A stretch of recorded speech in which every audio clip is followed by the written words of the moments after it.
आपके व्यक्तित्व की एक निर्धारित विशेषता है। आप एक ऐसी चीज की तलाश कर रहे हैं जो आपके व्यक्तित्व को नुकसान न पहुंचाए। तो जैसे ही कोई आपकी सीमाओं पर कदम रखता है, आपको लगता है कि वो व्यक्ति एक समस्या है। अगर आप अपने और अपने व्यक्तित्व के बीच थोड़ी दूरी बना लेते हैं, तो आप देखेंगे कि आप खुद का भी आनंद लेंगे।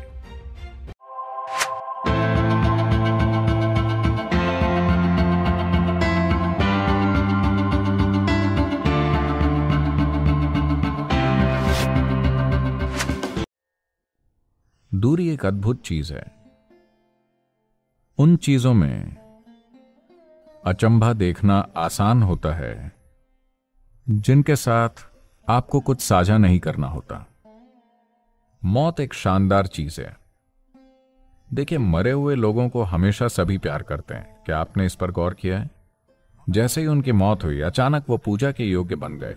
आपने उनकी पूजा तब क्यों नहीं की जब वो जिंदा थे? ऐसा क्यों है कि मरते ही वो पूजा के योग्य बन गए? दुनिया में कहीं भी लोग उन्हें ऊपर रखते हैं और ऐसा करते हैं, फूल डालते हैं या जो भी करते हैं, सिर्फ इसलिए कि वो मर चुके हैं। जब वो जिंदा थे, आप उनके साथ संघर्ष कर रहे थे। जैसे ही वो मर जाते हैं, आप उनकी पूजा करते हैं, उन्हें याद करते हैं और उनसे प्यार करते हैं। इसका क्या मतलब है? आप शायद इंतजार कर रहे हैं। ये अच्छी बात नहीं है, बिल्कुल भी नहीं। तो चलिए इसे ध्यान से देखते हैं। आपकी समस्या ये है कि आपके व्यक्तित्व की एक निर्धारित विशेषता है। आप एक ऐसी चीज की तलाश कर रहे हैं जो आपके व्यक्तित्व को नुकसान न पहुंचाए। लेकिन इंसान, आप तो जानते हैं, हर इंसान आपकी सीमाओं का सम्मान नहीं करता है।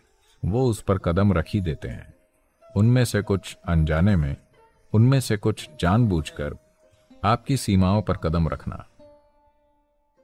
तो जैसे ही कोई आपकी सीमाओं पर कदम रखता है, आपको लगता है कि वो व्यक्ति एक समस्या है। मोर अभी आपकी सीमाओं के बाहर है। वो बहुत सुंदर दिखता है। अगर वो आपकी सीमा में कदम रखता है, तो आप उसे भी एक बड़ी परेशानी की तरह देखेंगे। हां, आप देखेंगे। चाहे वो मोर हो या कोई और पक्षी या बंदर या गधा या जो भी हो, दूर से सब कुछ अच्छा होता है। तो अभी आपके और इन प्राणियों के बीच एक दूरी है, इसलिए आप इसका आनंद ले रहे हैं। इसका आनंद लीजिए, इसमें कुछ भी गलत नहीं है। लेकिन महत्वपूर्ण बात यह है कि अगर आप अपने और अपने व्यक्तित्व के बीच थोड़ी दूरी बना लेते हैं, तो आप देखेंगे कि आप खुद का भी आनंद लेंगे। और जब आप इस व्यक्ति का आनंद लेते हैं, तो आप देखेंगे कि हर कोई शानदार है। हाँ, आप नहीं समझ रहे।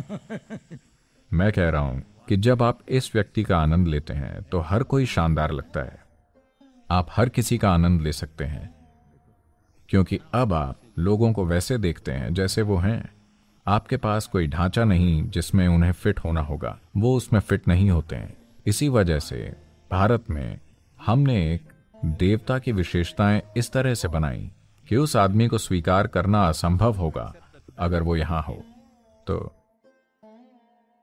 जैसे कृष्ण, राम, शिव, आप इन लोगों को स्वीकार नहीं कर सकते। महिलाओं से पूछिए कि क्या वो राम को अपने जीवन में अपने पति के रूप में स्वीकार करेंगी? वो नहीं करेंगी। पूछिए कि क्या वो कृष्णा को स्वीकार करेंगी अपने जीवन में पति के रूप में? वो नहीं करेंगी, Because it's too much trouble. लेकिन 6000 साल की दूरी के साथ वो कितने शानदार दिखते हैं, कितने शानदार। और शिव, असंभव आदमी। ठीक है, बस कुछ भी और सब कुछ जो आप सोच सकते हैं वो हैं। तो ये एक भगवान का चरित्र इस तरह बनाया गया था कि अगर आप वास्तव में उन्हें उन चीजों के लिए देख रहे हैं जो वो हैं, और फिर भी उन्हें पूरी तरह स्वीकार कर रहे हैं और उन्हें पूजनीय तरीके से देख रहे हैं, अगर आप शिव को स्वीकार करते हैं वैसे जैसे वो हैं, तो आपके पास इस धरती पर किसी भी इंसान के साथ कोई दिक्कत नहीं होगी। तो आपको ऐसा करना चाहिए।